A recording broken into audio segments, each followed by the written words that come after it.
ఆంధ్రప్రదేశ్‌లో కూటమి ప్రభుత్వం ప్రతిపక్ష పార్టీని చూసి భయపడుతున్నట్టుగా కనిపిస్తోంది.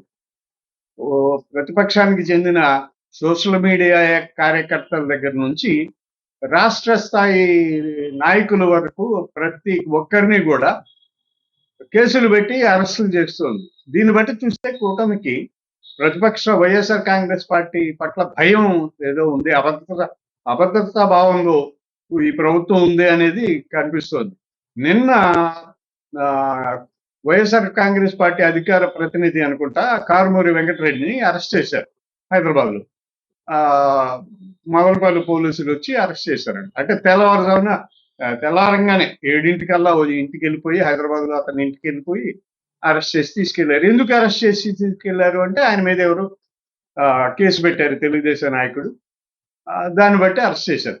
అది చూస్తే ఎంత ఆశ్చర్యంగా ఉందంటే నేను వినగానే నేనే అనుకున్నాను.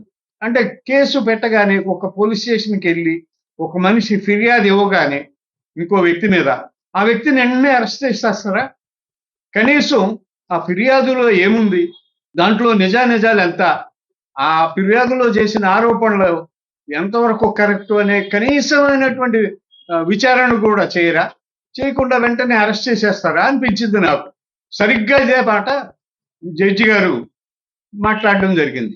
కనీసం విచారణ చేయాలి కదా, డిఎస్పీ స్థాయి అధికారితో అనుమతి ఉండాలి. తర్వాత ఆరోపణల మీద వెంకటరెడ్డి మీద చేసిన ఆరోపణలు ఏవైతే ఉన్నాయో ఆ ఆరోపణలు నిజాలు ఎంత అనేది కూడా చూసుకోవాలి. దానికి కనీసంగా 10 రోజులు టైం పట్టుతుంది ఆ విచారణ చేసుకోవడానికి. ఎందుకంటే ఆ ఒక్క కేసు మీదే కాదు కదా పోలీసులు పనిచేసేది, చాలా కేసులు ఉంటాయి. చాలా కేసులు ఉన్నప్పుడు పోలీసులు వరుస క్రమంలో ప్రయారిటీని బట్టి లేకపోతే కేసు మీద సీరియస్నెస్ బట్టి వాళ్ళు చర్యలు తీసుకుంటారు. అట్లాంటిది జస్ట్ ఈరోజు సాయంత్రం ఆయన వెళ్ళి వెంకటరెడ్డి గారి మీద కేసు పెట్టాడంటే తెల్లారిపాటికల్లా వెంటనే కేసు పెట్టగానే ఆయన కంప్లైంట్ ఇవ్వగానే పోలీసులు ఒక సిఐ 5 కానిస్టేబుల్ బస్సు ఎక్కేసి లేకపోతే కారు వేసుకొని హైదరాబాద్ వెళ్ళిపోయి తెల్లారిపాటికి అరెస్ట్ చేసేయడం అంటే ఏంటి ఆశ్చర్యం, ఎక్కడికి వెళ్తుంది? అసలు ఆంధ్రప్రదేశ్లో డాక్టర్ బిఆర్ అంబేద్కర్ రాసిన రాజ్యాంగం అమలవుతుందా, లేకపోతే రెడ్ బుక్ రాజ్యాంగం అమలవుతుందా? ఎందుకు ఈ రకమైనటువంటి కేసులు పెడుతున్నారు? ఎందుకు ఇట్లా పోలీసులు కూడా చొక్కాలు మార్చుకొని ఎందుకు పనిచేస్తున్నారు అనేది అర్థం కావడం లేదు. కోర్టులు చాలా సందర్భాల్లో చాలా స్థాయిలో జిల్లా స్థాయి కోర్టులు కానీ హైకోర్టు కానీ పోలీసుల్ని అనేక విషయాల్లో ఇట్లాంటి దుందుడుకు చర్యల పట్ల చాలా తీవ్రంగా మందలించడం జరిగింది.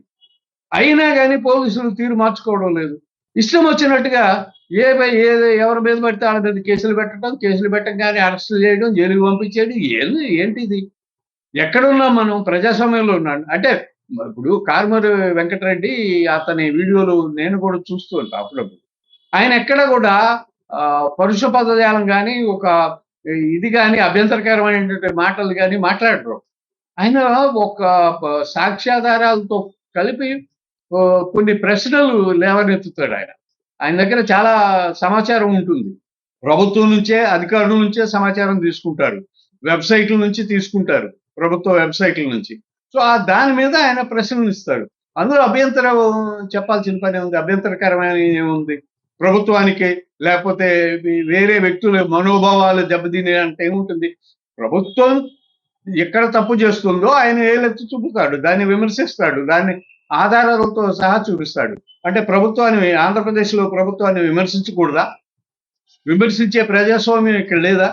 ప్రభుత్వాన్ని విమర్శిస్తే అరెస్టులు, కేసులు పెట్టేసి అరెస్టులు చేసేస్తారా? ఎంతవరకు సమంజసం ఇది?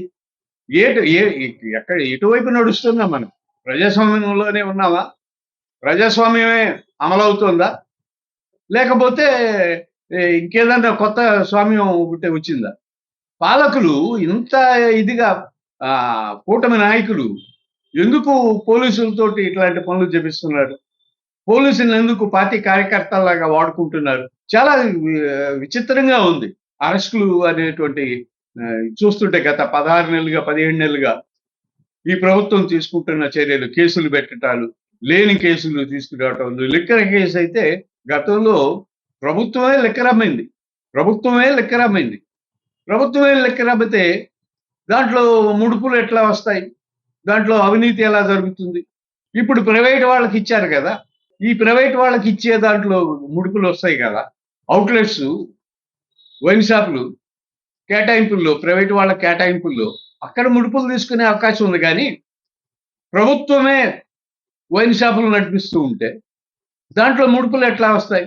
చాలా ఆశ్చర్యంగా ఉంది. ఈ ప్రభుత్వం చేస్తున్న తీరు, ఈ ప్రభుత్వం నడుస్తున్న విధానం చూస్తే చాలా ఆశ్చర్యకరంగా కనిపిస్తుంటుంది.